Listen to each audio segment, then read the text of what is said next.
এবার শেষ হতে চলেছে বারবার ফোন চার্জ দেওয়ার ঝামেলা। আসছে চীনের প্রযুক্তি কোম্পানি বিটাভোল্টের তৈরি বিশ্বের প্রথম পারমাণবিক ব্যাটারি। প্রতিষ্ঠানটির দাবি কোনো চার্জ ছাড়াই এই ব্যাটারি ব্যবহার করা যাবে টানা 50 বছর। কিন্তু কিভাবে কাজ করবে এই ব্যাটারি আর কবে নাগাদই বা বাজারজাত করা হবে এটি? ফোনের ব্যাটারি নিয়ে ঝামেলা এ যেন আমাদের জন্য খুব সাধারণ এক ব্যাপার, তবে আর চিন্তা নেই, এই ঝামেলা থেকে মুক্তি মিলছে খুব দ্রুতই। একবার চার্জ দিলে 1-2 বছর নয়, টানা 50 বছর ফোন চলবে অনায়াসে। পরমাণু শক্তি ব্যবহার করে এমনই এক পরমাণু ব্যাটারি তৈরি করতে সক্ষম হয়েছে বেইজিং ভিত্তিক কোম্পানি বিটাভোল্ট। এমন উদ্ভাবন বিশ্বে এবারই প্রথম।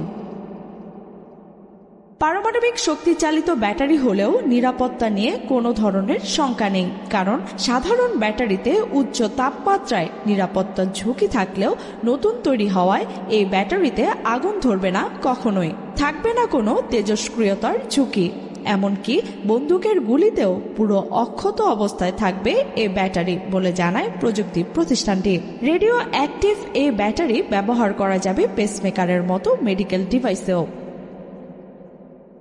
বিটাভোল্টের দাবি, ধাতব মুদ্রার আকৃতির চেয়ে ছোট মডিউলের মধ্যে 63টি পরমাণু আইসোটোপ বসিয়ে তৈরি করা হয়েছে এই ব্যাটারি। 100 মাইক্রোওয়াট শক্তি এবং 3 ভোল্টেজ শক্তি ব্যবহার করতে পারা এই ব্যাটারি -60 ডিগ্রি থেকে 120 ডিগ্রি সেলসিয়াস তাপমাত্রা কাজ করতে সক্ষম। প্রকল্পটি পাইলট পরীক্ষার পর্যায়ে থাকলেও পরীক্ষা শেষে ফোন ও ড্রোনের মতো যন্ত্রের জন্য ব্যাপকভাবে উৎপাদন করা হবে বলে জানায় বিটাভোল্ট।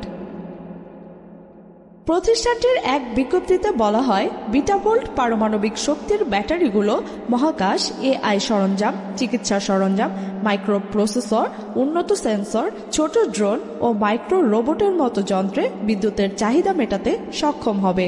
চীনের 14তম পঞ্চবার্ষিকী পরিকল্পনার অংশ হিসেবে দেশটির অর্থনীতিকে আরও গতিশীল করতে 2025 সালের মধ্যেই বাজারে আসতে যাচ্ছে অত্যাধুনিক এই পারমাণবিক